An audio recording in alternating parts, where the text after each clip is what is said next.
5 concepts for you. The first is the simplest. Complexity is harmful.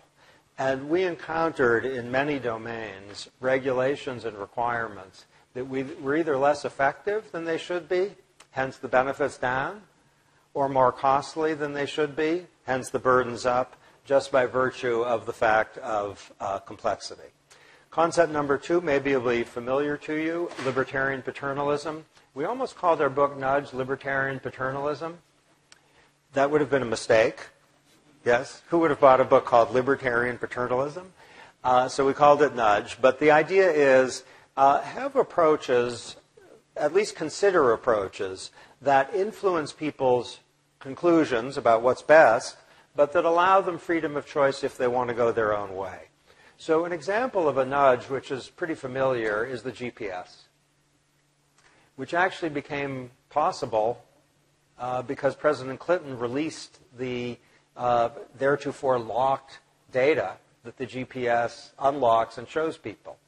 And with a GPS, you can, if you want, go the scenic route or go the route you know that works, but you are being nudged in the direction that the machine thinks is best, and as the technology improves, it's usually on the right track.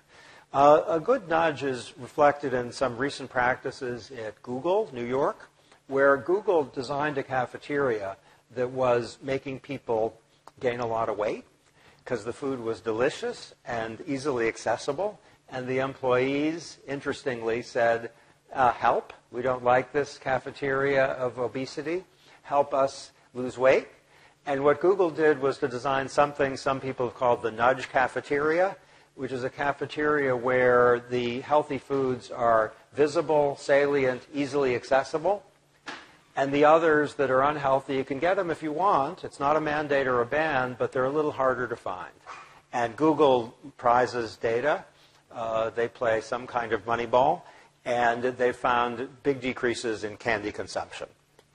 Idea number 3. Probably the most important of the 5 is choice architecture. And here the central idea is that all of our choices have an architecture behind them.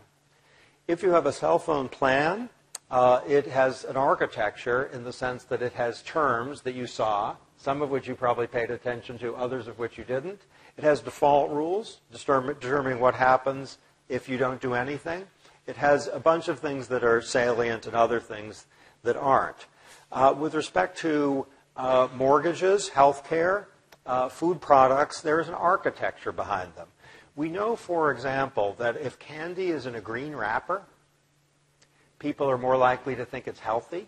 And if they're health conscious, they're more likely to get it, even if it's milk chocolate with cashew nuts. Green wrappers connote health. That's a nudge. We know also, this is, I think, a quite intriguing nudge, that if people sign a form at the beginning, they're more likely to be honest than if they sign it at the end. There's a choice architecture in forms, and the early signature primes personal responsibility for what follows. If you're just going through it and you sign at the end, apparently there's less priming of honesty and the signature is less morally inflected than it is at the beginning. Okay, there are many opportunities through improved choice architecture to improve individual and social well-being.